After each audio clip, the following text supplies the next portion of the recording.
करनी सवारी कितनी चाहिए।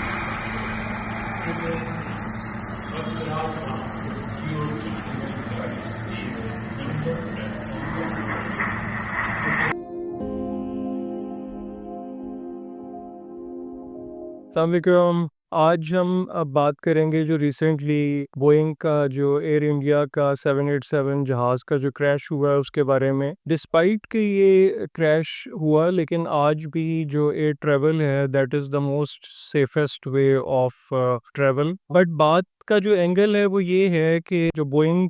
जो है वो जो बड़ी कंपनी जब वो ग्रो करती है और जब उसका फोकस चेंज हो जाता है और वो अपनी क्वालिटी से ज़्यादा अपने प्रॉफिट्स पे फोकस करती है, तो किस तरह ये जो ग्रोथ है इसको मेंटेन करना मुश्किल हो जाता है और क्राइसिस शुरू हो जाता है। तो ये जो एयर इंडिया का जो अभी जो क्रैश हुआ, जब जहाज़ ने टेक ऑफ किया तो टेक ऑफ करते ही वो प्रॉपर टेक ऑफ नहीं कर सका, जहाज़ क्रैश कर गया और तकरीबन 300 के करीब जो कीमती जानें हैं वो इसमें ज़ाया हुई। रिसेंट डेज़ में ये बोइंग का ये कोई तीसरा चौथा क्रैश है रिसेंट कुछ अरसे में। बोइंग का जो 787 ड्रीम लाइनर है ये 2009 में लॉन्च हुआ और 2014 में ये जो जहाज़ है ये एयर इंडिया को रिसीव हुआ। अगर हम एयर इंडिया की बात करें तो टाटा ग्रुप ने अभी रिसेंटली एक्वायर किया एयर इंडिया को गवर्नमेंट ऑफ इंडिया से, और उसका जो लॉस जो बुक हुआ वो 62,000 करोड़ रुपीस का लॉस था जब इसको एक्वायर किया गया। एयर इंडिया के ऑलरेडी प्लेन्स में बहुत सारे इश्यूज चल रहे हैं। कभी फ्लाइट एंटरटेनमेंट नहीं चलती, कभी एसी नहीं चलता, कभी जहाज़ में कुछ लीकेज के इशू हो जाते हैं, और इन सब में ही एक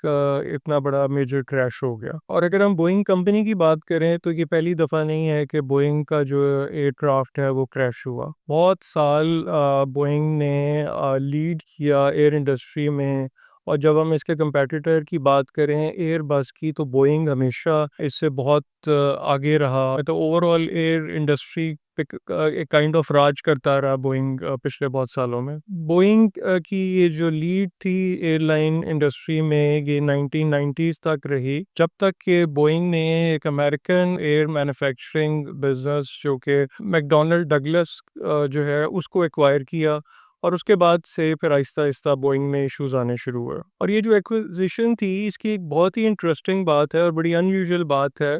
कि कितनी बड़ी कंपनी ने एक छोटी कंपनी को एक्वायर किया, और सरप्राइजिंगली जो छोटी कंपनी का जो सीईओ है वो मेन कंपनी का सीईओ लग गया। और यहाँ से क्राइसिस शुरू हुआ जबकि नई मैनेजमेंट ने क्वालिटी की बजाय कॉस्ट पे फोकस करना शुरू किया, और जब क्वालिटी को निगलेक्ट किया तो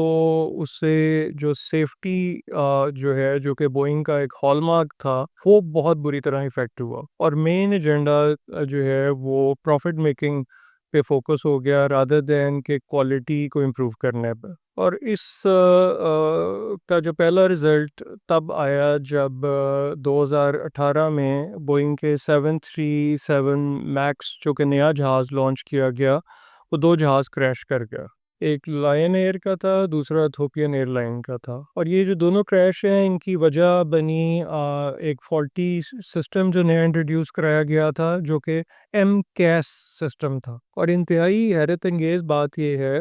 कि ये जहाज़ जब दिए गए तो इस सिस्टम के बारे में ना ही पायलट्स को ट्रेनिंग दी गई, तो ना ही पायलट्स को पता था कि इन जहाज़ों में एक नया सिस्टम इंस्टॉल कर दिया गया है, और ना ही एयरलाइंस को पता था। और अगेन सिर्फ इसकी जो मकसद था कि वो ज़्यादा एयरक्राफ्ट जो हैं वो सेल किए जा सकें, और जिस तरह की एक पुरानी चीज़ को ही नए तरीके से जो है वो सेल कर दिया गया, और एयरलाइंस को ये बताया गया कि आपको अपने जो पायलट्स हैं उनको दोबारा से ट्रेनिंग नहीं करवानी पड़ेगी। पहले तो बोइंग ने अपनी गलती तस्लीम नहीं की, लेकिन फिर जब कांग्रेस की जो कमेटी है उसने इस पे इन्वेस्टिगेशन की, जो रेगुलेटरी अथॉरिटी है जो एयरलाइंस को रेगुलेट करती है, उसको भी ये जो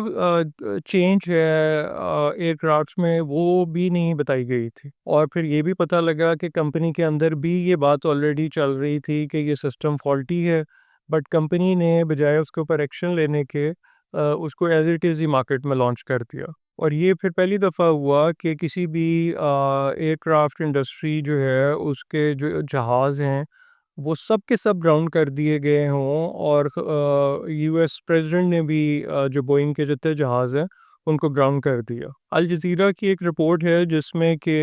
बोइंग के जो अपने कुछ एम्प्लॉयज़ हैं उन्होंने ये बताया कि जो बोइंग 787 ड्रीम लाइनर जो अभी क्रैश किया है उसमें सीरियस फॉल्ट्स हैं। और जब बोइंग के अपने एम्प्लॉय से ये पूछा गया कि आप इस एयरक्राफ्ट में सफ़र करेंगे, तो उन्होंने इस जहाज़ में सफ़र करने से मना कर दिया क्योंकि ये सेफ़ नहीं है। अभी रिसेंटली हमने ये भी देखा कि एक जहाज़ जो कि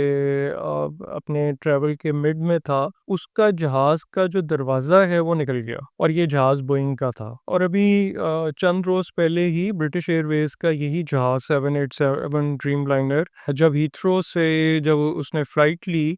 तो उसके जो फ्लैप्स हैं वो ओपन नहीं हुए और जहाज़ को वापस लैंड करना पड़ा। सो ये जो सारी बात बताने का मकसद ये है कि कंपनी जितनी मर्ज़ी बड़ी हो, जितना मर्ज़ी ग्रो कर ले, जितना मर्ज़ी उसका उस बिज़नेस में इन्फ्लुएंस हो, बट अगर आप अपनी क्वालिटी जो है उसको फ़ोकस नहीं करते, और जो आपके कस्टमर्स हैं, अगर आप उनके लिए फैसिलिटीज़ और सेफ्टी और जो आउटकम और एंड रिज़ल्ट कस्टमर्स को मिलना है, अगर आप उसके ऊपर फ़ोकस नहीं करते, और अगर आप सारा अपना फ़ोकस जो है वो प्रॉफ़िट्स पे कर देते हैं, अपनी सेल्स बढ़ाने पे कर देते हैं, तो आपकी चाहे जितनी मर्ज़ी सालों पे मुहित लेगेसी हो, वो बहुत जल्द जो है वो ख़त्म हो जाती है। इसीलिए जो हमेशा जो ग्रोथ है बिज़नेस में, वो है जिसमें कि आप अपनी क्वालिटी पे कभी कॉम्प्रोमाइज़ ना करें। जो आपका हॉलमार्क हो कंपनी का, जो भी चीज़ को आप समझते हैं कि चाहे वो क्वालिटी है, चाहे वो सेफ्टी है, चाहे वो आपके जो भी कस्टमर है, उसका जो फ़ोकस है, वो कभी भी उस पे कॉम्प्रोमाइज़ नहीं करना चाहिए, वरना आप कभी भी अपनी जो बिज़नेस है, उसको सस्टेनेबल नहीं बना सकते।